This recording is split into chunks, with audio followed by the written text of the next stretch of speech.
Okay, Frank Bonada here for Sportskeeda MMA, and with me today is Jack Hermansson, who's coming off a impressive win over Edmund Shabazian, and who is actually joining me on his birthday. So, first of all, happy birthday, man! Thank you very much. Thank you. How's it going? Have you done anything to celebrate so far? I've been in Sweden and done some fishing, and right now I'm just celebrating by myself, locked up in a quarantine hotel. I just traveled back to Norway, so I had to quarantine. So this is where I spend my day. Yeah, I've seen the fishing pics on your Instagram. Yeah. Let's be real. Who's the best fisherman in the UFC? There's no question about it. It's me for sure. I know Gregor is trying to claim it, but I said to him, I'm ready for a fish off anytime, and ready to settle that beef once and for all. 100%. Get on a pay-per-view. So Yeah. let's talk about Shabazian first of all, the Shabazian fight. Yep.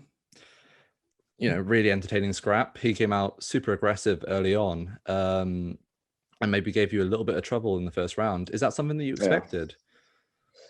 Yeah, kind of. The thing is that I'm always focusing on my things and what I'm gonna do, and I wasn't able to do it. My plan was to connect with my jab and start to feint and make him, bite on my feints and to mix it up. And he hits me with his jab, and I start to bite on his feints, and he got the upper hand there for a while. So after the first round, I just needed to reboot, and I was just like, man, I need to pressure. I need to make something happen here. The fight can't go this way, so I had to turn it around. Yeah, 100%. You really went on to dominate the later rounds. Was there ever a moment where you thought, you might actually be able to get the finish in this fight?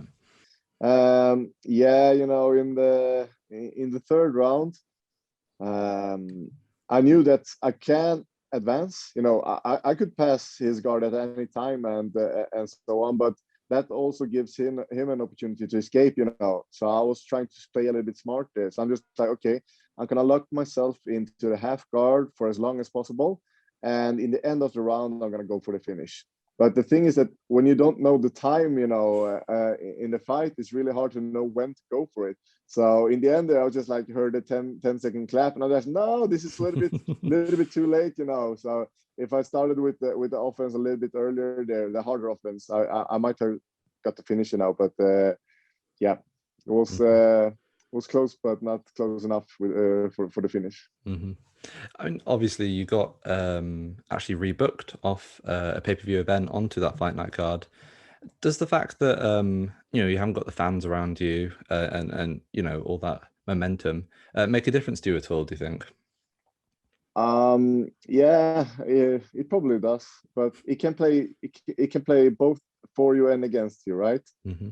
So sometimes it can like really lit a fire and give you that energy, and sometimes it can make you like really nervous and it can be hard to control. So it can go both ways with the crowd. But if I can choose, I definitely would love to have them there, because it's something else, when you perform and when you do well, and if you win the fights, to just be greeted by the crowd, it's a different feeling. It's like 10 times much more exciting to fight in front of a crowd. 100%. I mean, so after the fight, you essentially called out anyone in the division above you. We recently had Paulo Costa dropping out of his fight with Jared Cannonier, and he's been replaced by Kelvin Gastelum. Was there any talk of yourself stepping in for that fight? No, I didn't hear about it before Gastelum was picked. So, yeah, I'm not too. We already fought, and UFC is too keen in rematches if it isn't for the title, or if there isn't that crazy even fight or something like that. But yeah, I'm sure I will fight Cannonier once again down the line sometime. But I'm looking forward to the fight. It's a great fight, Calvin Gastelum and Cannonier. I think that makes up for an exciting fight. 100%. But that does now leave Paulo Costa without an opponent. Is that a fight that interests you at all? 100%. That would be my like Robert Whittaker and Paulo Costa. Those are my two number one picks after the champ. Of So course. yeah, I would love to fight Paulo Costa. How do you see that fight going if it does come together? He's a super powerful striker, so you need to be smart. Make sure that he don't get hit. Hit him as much as you can. Probably take him down. Do my thing on the ground.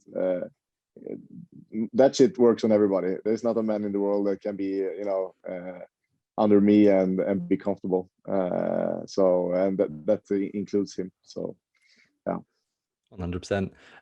I mean, like you say, it does work on everyone, but who do you think is sort of the toughest test for you right now in that sort of top five?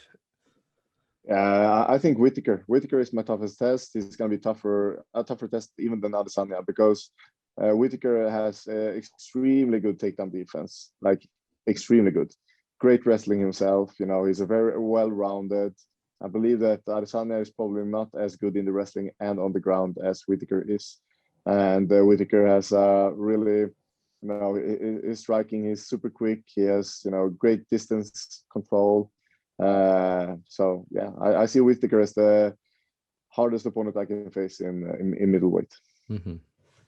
Now I have to get your take for this weekend's main event, Adesanya versus Vettori. Who's coming out on top? You gotta have Adesanya as a favorite because he is undefeated in middleweight. But I can see things turn around, especially if it gets to the later rounds. Because I do believe that Vettori is going to have some problem in the beginning with the distance and the accuracy of Adesanya. It's going to be hard, but Vettori is very durable. He can take some punches, and he has extremely good conditioning. So he will keep on, push the pace, go forward. And in the last fight, it was in the third round where Vettori started to take over. And if he can do the same in this fight, and it's a 5-rounder, I can see him winning the third, fourth, and fifth round, and he can get a decision. That's also a possible outcome. But I do have Adesanya as the favorite. Mm-hmm. Now, just to go off topic a little bit, but Scandinavia has always sort of produced outstanding fighters, the likes of Alexander Gustafsson, Mads Bennell, Nicholas Dalby, and of course yourself. My question to you is, what do you think the future holds for Scandinavian MMA at the moment? Is there a new wave of fighters coming out? What's the sort of interest there in Scandinavia? Yeah, I feel like the gyms are producing new, exciting talents. Great upcoming talents. We have a guy that's coming from our gym, Martin Hamlet. He is pretty unknown, but he is in the PFL right now in the tournament there, and I do believe he's gonna win the whole thing. And nobody probably knew who he was when he got in there, but I'm sure he's gonna take it. He's a beast. So there is definitely some talent coming up, and I think we're just gonna continue to produce great fighters. Excellent. And then I was just wondering as well, who do you think, I guess, is the top three fighters of all time that have come out of Scandinavia, excluding yourself, maybe? Yeah, definitely Joachim Hansen, the Hellboy, and Alexander Gustafsson. And then we have the other one. Who might that be? Let's see.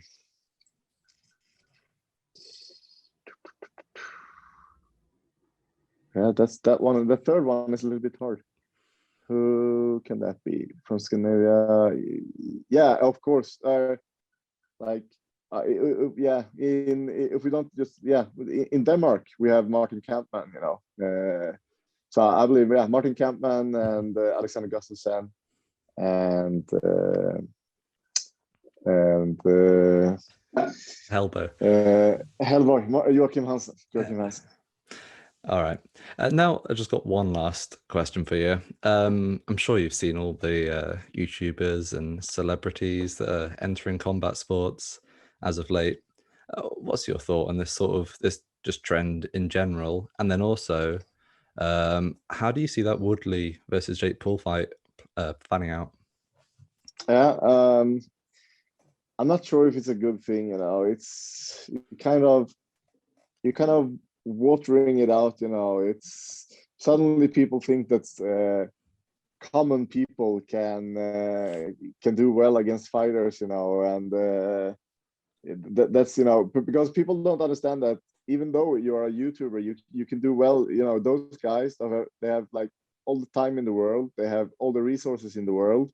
They can get the best coaches in, and they really love to train. And of course, a YouTuber can be a great fighter, but it's not like a common guy from the street can just come in and do well in fighting. And of course, everything is handpicked and so on. So it's we saw Logan Paul. He was like looked like a giant in there with Floyd, and that's obviously one of the reasons why he could survive. And then you have Jake Paul, who picks a guy like Askren for his boxing fight. Now it's gonna be different though with Woodley, but I really hope that Woodley can pull it off. But I still think that Woodley, people see him as a great striker, which he is in MMA, but he does have that explosive style that works very well in MMA, because he likes to explode, and then he gets the respect from the opponent. They will keep, give him some distance, and he can like reload his explosive energy, and he can do it again.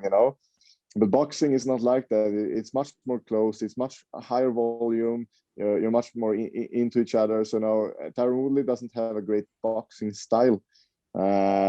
So there's definitely a lot of other guys in MMA that are better boxers than Tyron. But I do believe he's good enough to win the fight, though. But you shouldn't underestimate Jake Paul for sure. But hopefully, Tyron Woodley will just take it serious, go in and do his training and prepare for a boxing fight and do well. I do cheer for him because it doesn't look good on MMA.